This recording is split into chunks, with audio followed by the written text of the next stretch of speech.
If you are still with me, if the tide of sleep has not yet carried you fully away, then let us drift deeper. There are more stories in the silence. There are more quiet corners in the ancient world. Imagine we are turning a heavy page in a great book. Sliff. The page turns, it settles. We find ourselves on a hillside, Mount Hymettus.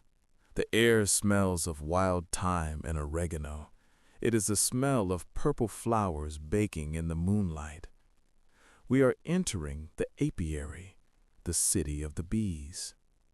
In ancient times, the hives were made of clay pottery, long cylinders laid on their sides, stacked like logs. Walk slowly among them. The sun has gone, but the warmth remains. Put your ear near the clay. Listen. It is a constant low-frequency hum, the of the natural world. It vibrates the air. It vibrates the clay. The bees are inside, sealing the honey, capping the cells with fresh white wax, sealing the summer inside the dark. The hum gets inside your head. It vibrates your skull gently. It pushes out any other thoughts. There is no room for worry, only the buzz. It is a sound of productivity. You don't have to be productive. The bees are doing it for you. You can just rest. We leave the hill. We float down into the house of a wealthy merchant. We enter the andron, the dining room. The room is empty, but look at the floor. It is a pebble mosaic. Before they cut square tiles, the Greeks used natural river pebbles, black and white, smooth, round stones. Kneel down in the dream. Touch the floor. It is cool and bumpy. Imagine the craftsman who made this. He is sitting on the floor. He has a basket of black stones and a basket of white stones. He picks up one black pebble. He presses it into the wet mortar. Press. He picks up another. Press. He is making a wave pattern. Black, black, black. Then white, white, white. Thousands of stones, one by one. He does not rush. If he rushes, the pattern breaks. He selects a stone. No, too big. He puts it back. He selects another. Perfect. Press. Trace the pattern with your eyes. Follow the white line of pebbles as it spirals into the center. Round and round, a labyrinth of stone. Your eyes get tired following the line. It is too complex, too detailed. Let your vision blur. The black and white merge into gray, a soft, static gray. The floor is solid. It holds you up. You can lie down on the mosaic. Feel the thousands of smooth stones massaging your back, supporting you. We drift to the storage room, the apotheke. It is dark here. It smells of grapes, deep, dark purple grapes, musty and sweet. There are huge clay jars buried in the floor, the pithoi. Inside them, a miracle is happening. The wine is fermenting. It is a slow chemical fire. The sugars are turning into alcohol. Listen closely to the jar. Put your ear against the clay rim. Can you hear it? Fizz, pop, bubble. Tiny bubbles rising through the thick, dark liquid, rising to the surface. Bloop. It happens in the dark. It happens without anyone watching. The wine sits there for months, developing character, deepening. You are like the wine. You are resting in the dark, letting time change you, letting the stress ferment away, leaving only the spirit. The scent of grapes fades. We move to a small workshop near the armory. A single candle burns. A soldier sits on a wooden stool. He is not fighting, he is maintaining. On his lap sits a large round shield, bronze, heavy, convex. He holds a soft, oily rag. He is polishing the bronze. Watch his hand. He moves in a circle, small, tight circles. Rub, rub, rub. He applies pressure. He is erasing the tarnish of the air. He moves to the left, round and round. The sound is a soft, rhythmic friction. Shwa, shwa. It is a hypnotic motion, like cleaning a window, like wiping a table. As he rubs, the friction creates heat. The bronze becomes warm under his hand. As he rubs, the metal begins to shine. The dull brown turns into a glowing gold. He stops. He breathes on the metal. A fog of condensation appears on the surface. He wipes it away. Swipe. Now the shield is a mirror. Look into the shield. You do not see a sharp reflection. You see a golden, blurry shape. You see yourself, but softened. The edges are gone. The reflection is swimming in the gold. Round and round. The motion continues. The repetition is a lullaby for your eyes. The soldier is patient. He will polish the whole surface, inch by inch. You do not need to wait for him to finish. The rhythm is enough. The circular motion winds you down, like a clock spring unwinding, looser, looser, still. The golden shield dissolves. The light changes to a dim gray twilight. We are in a small temple, a private shrine. The air is still. In the center stands a tripod.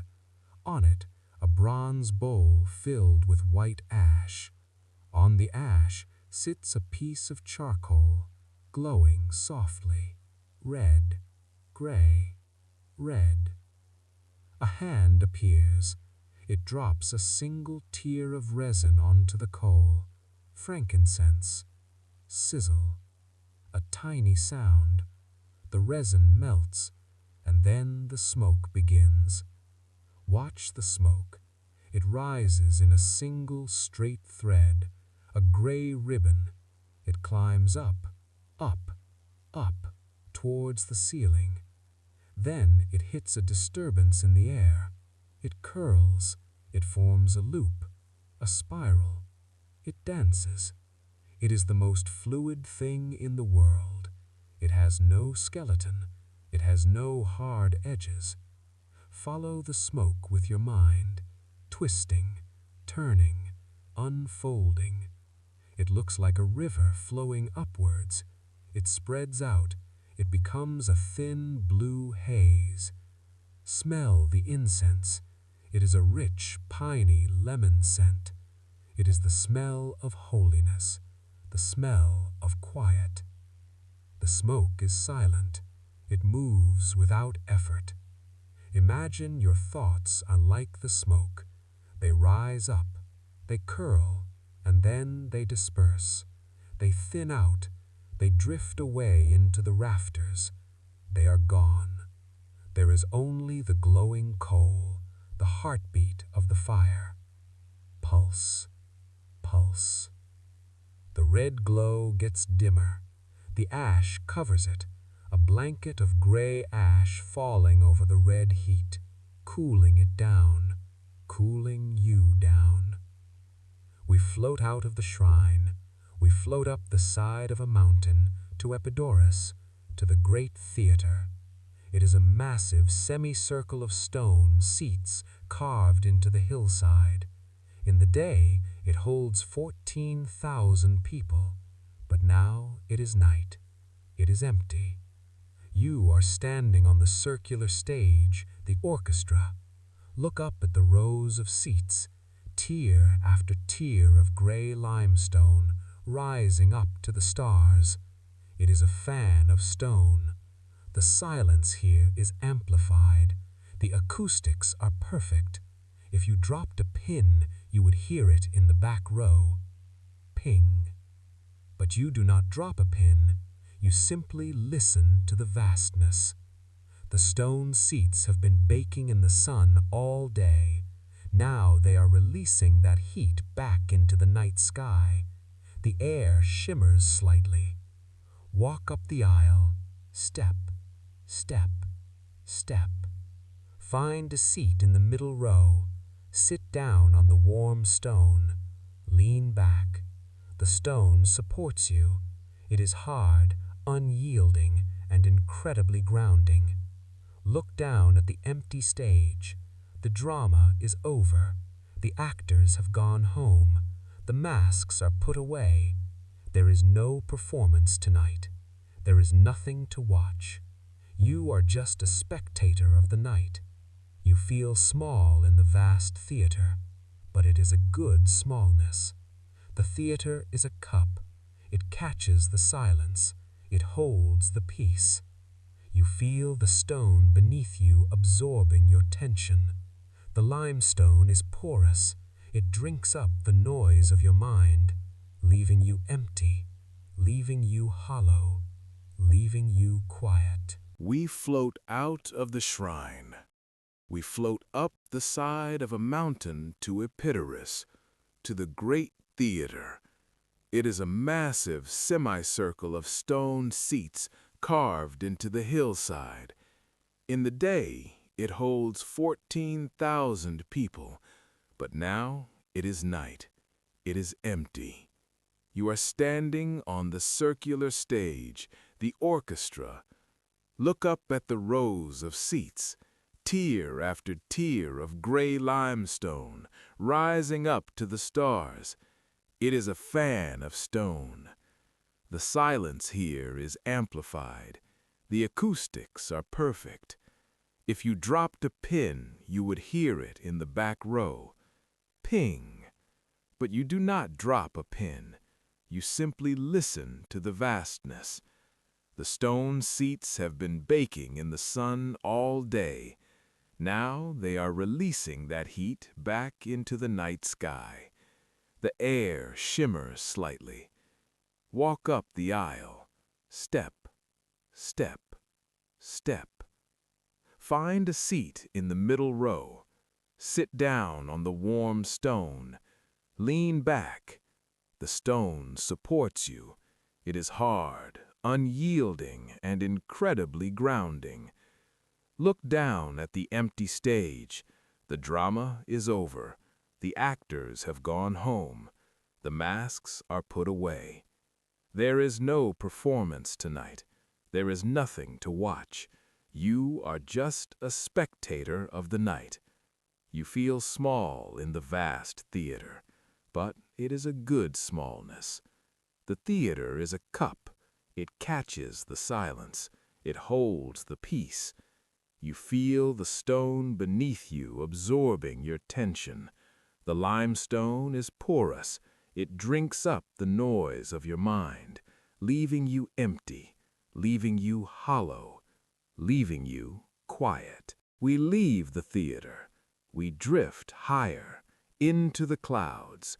The world of ancient Greece is far below, a patchwork of sleeping cities and dark seas. The potter's wheel has stopped. The loom is still. The fire is ash. The scroll is rolled. You are floating in the ether, the space between worlds. It is time to let go of the visualization. Let the image of the stone fade. Let the image of the olive tree fade. Let the blue of the sea fade to black. There is only you, and the dark, and the breath. You are heavy. So heavy you are sinking through the mattress, sinking through the floor. You are safe. You are done. Sleep is not a destination. It is the water you are floating in. Let it cover you. Silence, stillness, sleep. If you are still drifting, let us find a place of warmth. The dream shifts. You are no longer in the open air. You are in a room of stone, the laconicum, the sweating room. The air here is dry and intensely warm. It wraps around you like a heavy blanket. You lie down on a marble bench. You might wonder where the heat comes from. There is no fire in the room. There is no smoke. The heat comes from beneath you. Travel with your mind down through the marble bench, down through the floor tiles. Under the floor there is a hidden world, the hypocaust, a series of small brick pillars holding up the floor, a labyrinth of dark, hot tunnels. At the entrance of the labyrinth, a fire is burning. Watch the fire. It is a bed of glowing red coals. The heat from the coals flows into the tunnels. It flows under the floor where you are lying. It heats the stone from below. Imagine the heat rising, slowly, penetrating the stone. It moves through the marble. It moves into your back. It warms your spine. It warms your shoulders. It is a deep, penetrating heat. It melts the tension in your muscles like wax. You are lying on a giant radiator. Listen to the silence of the room. Every now and then, a drop of water falls from the domed ceiling, condensed steam. Plip. It hits the hot floor. Hiss. It evaporates instantly. Plip. Hiss. Plip. Hiss. The cycle of water turning to air. You breathe in the warm air. It relaxes your chest. You feel heavy. Gravity is twice as strong here. The heat presses you down. You are baking in the silence. You are a stone resting on a stone. There is nothing to do but absorb the warmth, soak it in, deeper, warmer, heavier. There is no noise in space, no sound, just the slow, silent march of the spheres. You feel yourself lifting off the tower. You are floating up to meet the star. The spindle stops. The thread dissolves. We return to the dark. The roof of the world. We are on the observatory tower. The breeze is cool. An astronomer stands there. He is looking through a dioptra, a sighting tube made of bronze. He is not looking at the moon. He is looking at a single faint star on the horizon. He wants to measure its movement, but the stars move so slowly. He has to stand perfectly still. He leans his eye against the bronze tube. The metal is cold against his skin. He waits. Look through the tube with him. You see a circle of black sky, and in the center a tiny pinpoint of white light. It is steady. It does not twinkle. You have to wait for it to cross a thin wire inside the tube. It will take an hour. Just wait. Breathe. Stare at the dot. It hasn't moved. Or has it? Maybe a millimeter. This is the pace of the universe. It does not care about our rush. It turns at its own speed. The great year, the cycle of the heavens. You are locked on to that star. Your eyes are fixed. Your body is frozen in time. You are simply a witness to the rotation of the galaxy. It is so boring. It is so beautiful. The silence of space comes down through the tube. It enters your eye. It fills your drifting into the black circle, becoming one of the points of light, fixed, eternal, still. We come back down to the earth one last time.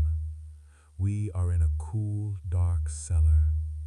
There is a large clay jar in front of us, an amphora. It is tall and elegant. This jar is for you. It is a container for your consciousness, a place to keep your mind safe while you sleep. Take your thoughts, the images of the day, the voices, the plans. Imagine them as water. Pour them into the jar. Glug, glug, glug. Feel your head emptying out, pouring into the clay vessel. The jar is filling up. The liquid settles. The surface becomes still. Now we must seal it. Take the heavy clay lid, place it on top of the jar. Clunk. It fits perfectly. Now take the wax, warm, soft beeswax. Seal the rim. Press the wax into the gap between the lid and the jar. Seal it tight. Air cannot get in. Thoughts cannot get out. You are safe. You are the empty vessel that remains. The jar is stored in the cool dark. It will be there in the morning. But for now, you are free of it. You are just the space around the jar, the dark, cool air, resting, drifting, gone. The sealed jar is left behind in the dark. We float outward through the stone walls, following the scent of damp earth and moss. We find a river. It is the Eurotas, flowing silently through the valley. In the water stands a great wooden wheel, a noria, a water wheel. It is massive, built of dark, waterlogged oak. It has stood here for generations. It is the only thing moving in the night. Listen to it. The current pushes the paddles. Creak. The heavy wood groans as it lifts, a low, mournful, comforting sound. The buckets on the wheel dip into the water, slush. They are lifted up toward the stars. They reach the top. They tilt, splash. The water empties into the aqueduct. Creak, slosh, splash. Creak, slosh, splash. It is a heartbeat of wood and water. Watch the moss growing on the spokes. It is green and velvet soft. It drips water. Drip, drip, drip. The wheel does not care if it is night or day. It does not get tired. It does not stop. It carries the weight of the water so you don't have to. Imagine you are one of the wooden buckets. You dip into the cool, dark river. You are filled. You are lifted up, weightless. You pour out everything you are carrying. You are empty again, light, wet, coming back down to the water to be washed clean. Round and round. The river is endless. The turning is endless. You can ride the wheel. Just let go. Creak and turn. The sound of the wheel fades behind us. We are standing on a road, the Royal Road. It stretches out in front of us, straight, flat, endless. It is paved with limestone blocks. Under the full moon, the road glows, a pale white ribbon cutting through the black landscape. There is no one here, no travelers, no carts, just the road. We begin to walk, not a fast walk, a sleep walk. Look at your feet, sandals on stone, step, step, step. The rhythm is perfect. Pass a cypress tree on the left. It stands like a dark shadow. Pass a stone wall on the right. Keep your eyes on the horizon. The road meets the sky at a single point. You are walking towards that point, but you never get closer. It is a treadmill of peace. Every mile there is a stone marker, a milestone. You pass one. It is a cylinder of granite, silent. Keep walking. The air is cool on your face. The only sound is the soft scuff of leather on stone. Scuff, scuff. You are leaving everything behind. With every step, the city gets further away. The noise gets further away. The worry gets further away. You are walking into the silence. The repetition is a massage for your brain. Left foot, right foot, white stone, black sky, white stone, black sky. You could walk forever. You don't need to stop. You don't need to think. The road knows where it is going. You just have to follow. The road ends gently at a threshing floor, a circle of beaten earth. It is late. The harvest is done, but the wind is blowing, the gentle night wind. We are watching the winnowing. Imagine a basket, a wide, shallow basket made of woven reeds. It is filled with grain and chaff, the heavy seeds and the light husks. Hands lift the basket. They toss the contents into the air. Whoosh! Watch what happens in the moonlight. The heavy grain falls straight down, pot, back into the basket, grounded. But the chaff, the useless husks, the dust, the wind catches them. They float away. See the cloud of dust drifting off to the side, drifting into the dark.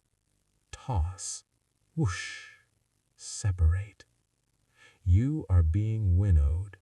Your body is the heavy grain. It sinks into the mattress, solid, heavy. It stays here. Your thoughts are the chaff. They are light. They are dry. The sleep wind catches them. Watch them float away, a little cloud of golden dust, blowing away over the fields, blowing away over the sea. They are gone. Toss, whoosh. Only the heavy, solid sleep remains. You are pure now, clean grain. Settle down, pile up, be still. The wind blows over you. Shh. It takes everything else away. The wind dies down. The dust settles. We return to the sea. But this time we are not diving. We are falling. We are an iron anchor, an ancient anchor. Rough, heavy, pitted iron. We have been cut loose from the ship. The rope is severed. We are falling through the water, down, past the blue, past the green, into the black.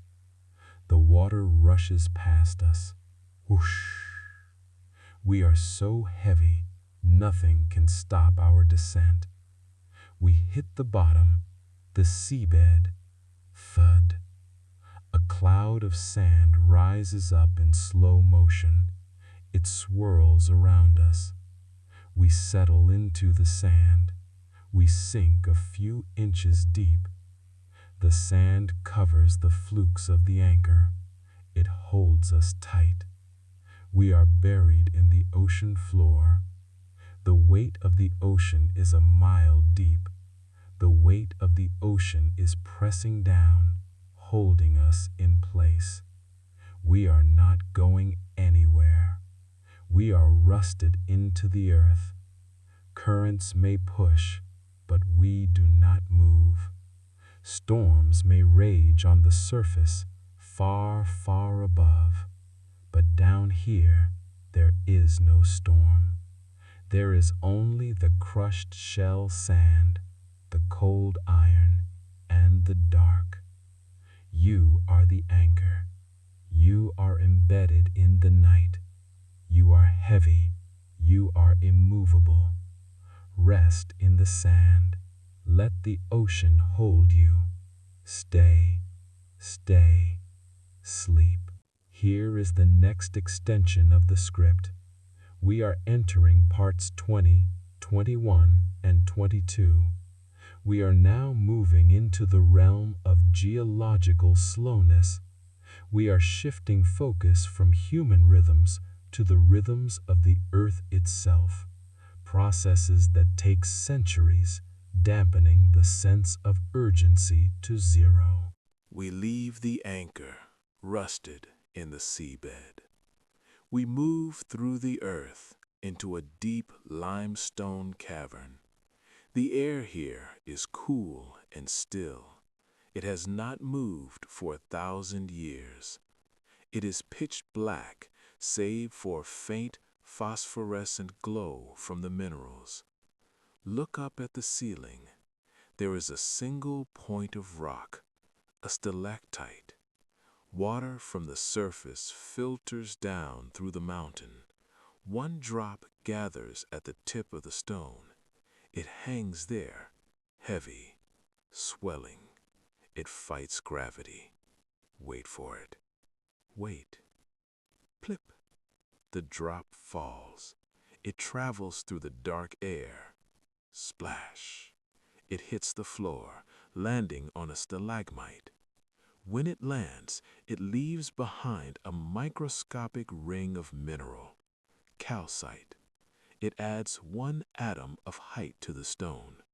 It takes a century to grow 1 inch. Plip. Splash. This is the clock of the mountain. It measures time in eons. You are in the cave. You are the stone. You are waiting for the next drop. But you are not impatient. You have 1,000,000 years to wait. The darkness is a velvet wrap. The dampness is cooling your forehead. Plip. The sound echoes in your mind, rippling out, fading. Silence.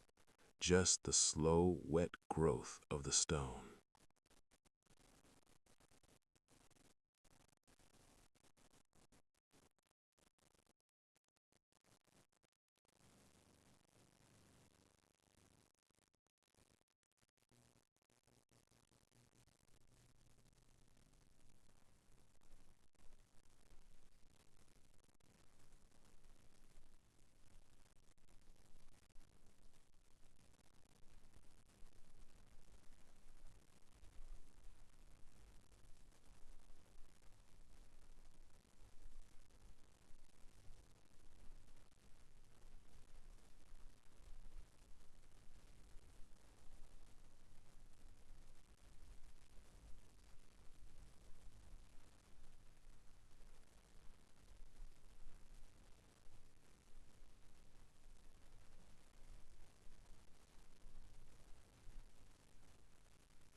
We drift far from the warm delta, traveling north until the air turns sharp and crystalline.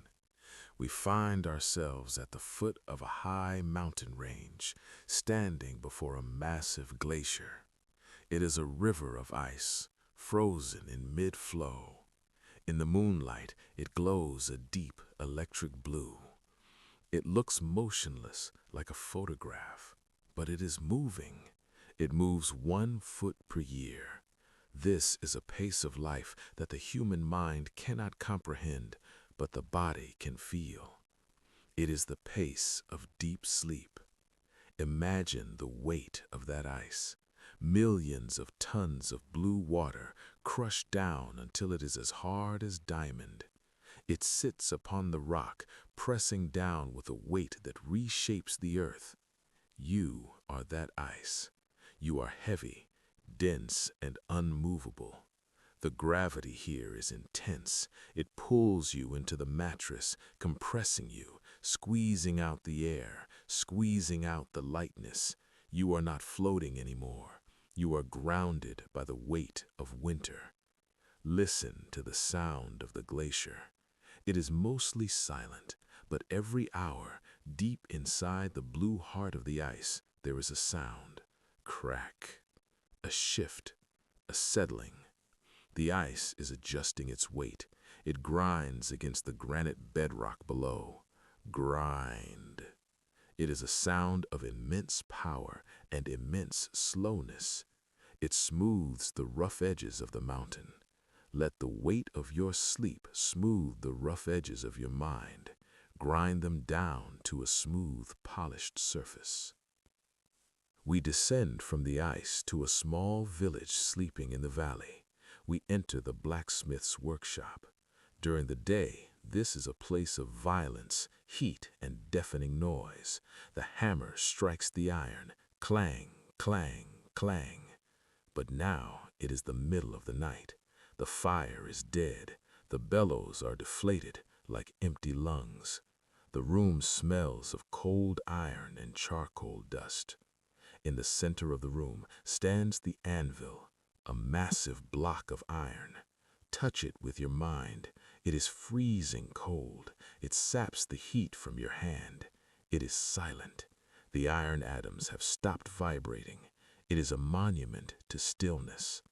Think of the noise of your day, the conversations, the traffic, the screens. Imagine all that noise striking the anvil. Ding. And then fading. The anvil absorbs the blow. It does not hit back. The ringing stops. Listen to the silence of the metal.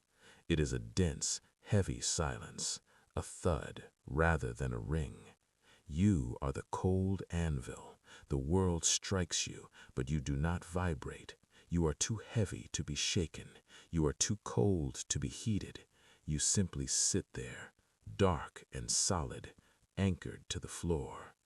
The hammer is hung on the wall. The work is done. The metal is resting. The cold iron fades. We move to a warmer, softer place, a room filled with shells. On the shelves are thousands of tiny white ovals, silkworms spinning their cocoons. We watch one. The worm is moving its head in a figure-8 pattern, the infinity symbol, over and under, over and under. It is releasing a single continuous thread of raw silk. It is building a wall around itself. The thread is sticky at first, then it hardens. Zip, zip, zip. The wall gets thicker. The worm disappears from view. It is now inside a private chamber, a white oval room where no light can enter, no sound can enter. It is completely isolated from the universe. Imagine you are being wrapped in this silk. A thread of sleep is winding around you, around your feet, around your legs, around your chest. It is soft but strong, layer after layer, wind and wind. The outside world becomes muffled. The voices become distant. The light becomes dim. You are safe inside the shell. The air inside the cocoon is warm and still. There is nothing to do here but change, to sleep, and let the transformation happen. You are curled up in the dark, wrapped in a mile of silk, hidden, protected, dormant. The spinning stops. The thread is cut. The silence is complete. The silk cocoon fades into the mists of time. We drift backward, millions of years, to a primeval forest. The trees here are giants, pines and cedars that scrape the sky. The air is thick with oxygen and the scent of pine needles. It is a warm, humid afternoon in the deep past. We float toward the trunk of a massive tree. The bark is rough, deeply furrowed like the skin of an ancient elephant. High up on the trunk, there is a small break in the bark, a wound. And from this wound, the tree is bleeding. It is not bleeding blood, it is bleeding resin, sap, a thick golden bead of liquid. Watch it emerge. It is the color of sunset, orange, gold, and fire. It moves with agonizing slowness. It bulges out, fighting the surface tension, heavy and round. It hangs there for an hour, trembling, before it finally surrenders to gravity.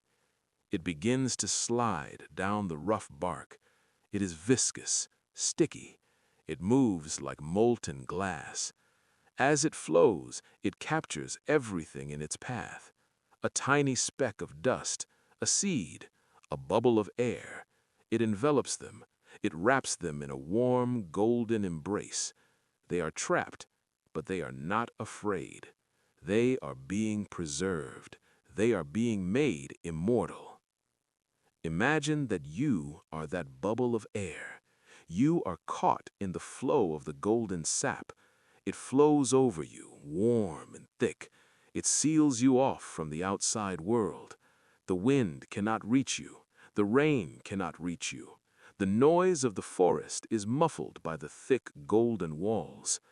You are suspended in the center of the jewel. The sun sets, the air cools. The resin begins to change. It stops flowing. It begins to harden. The liquid turns to solid. The gold turns to stone. You are encased in amber, safe, motionless, perfect. You could stay here for 1,000,000 years and nothing would change. You are a moment frozen in time, a statue of breath held inside the gold. The golden forest dissolves. We sink down through the soil, through the bedrock, deeper than we have ever gone. We enter the white mine. It is a cavern carved entirely out of salt, halite. The walls are not gray stone, they are white crystal. They sparkle in the absolute darkness. The air here is different. It is intensely dry. There is zero humidity. It is the cleanest air on earth. Run your hand along the wall in your mind. It is rough, crystalline, and cold. If you licked the wall, it would taste sharp and saline. This salt was once an ocean, millions of years ago, dried up and buried. Now it is a sanctuary of silence. Salt absorbs sound. There is no echo here. You speak, and the sound dies instantly. Hush. Walk across the floor. It is crushed salt like coarse sand. Crunch, crunch, crunch. The sound is satisfying. It is the sound of absolute isolation. There was no life here, no insects, no mold, no decay.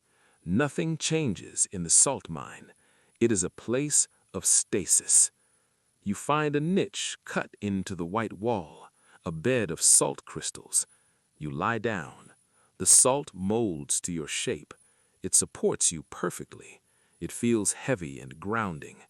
The dry air enters your lungs. It dries out the worry.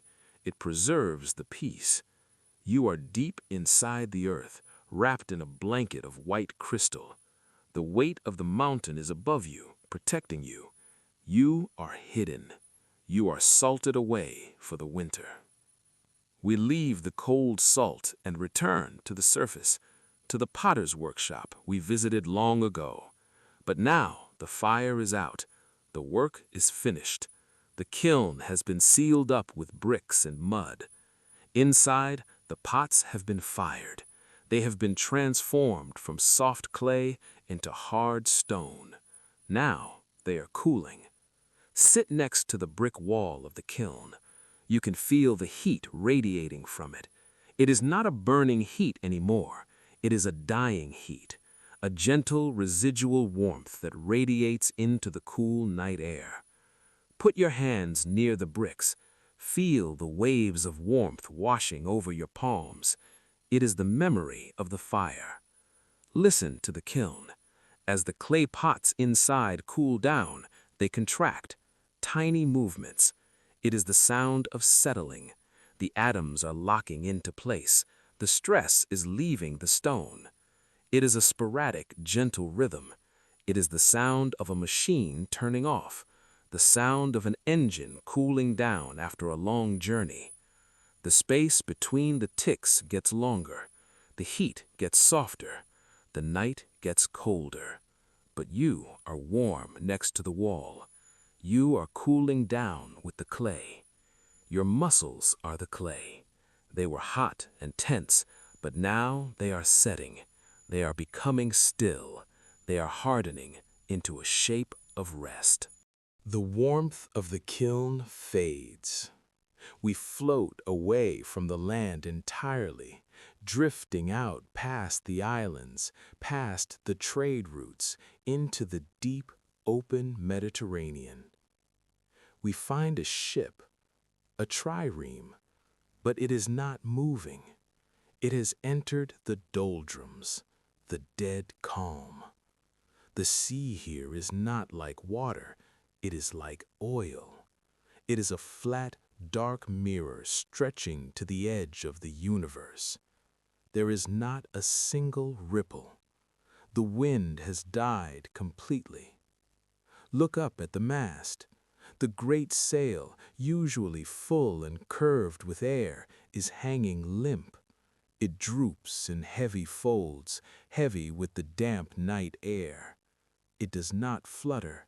It does not snap. It just hangs there. Dead weight. The only sound is the ship settling into the water. The wood is swollen with salt. It groans softly. The ropes are slack. There is no tension in the rigging. The sailors are asleep on the deck, wrapped in cloaks, motionless. The oars are shipped, dripping the last drops of water back into the sea. Plip, plip. You are that ship. You have lost the wind.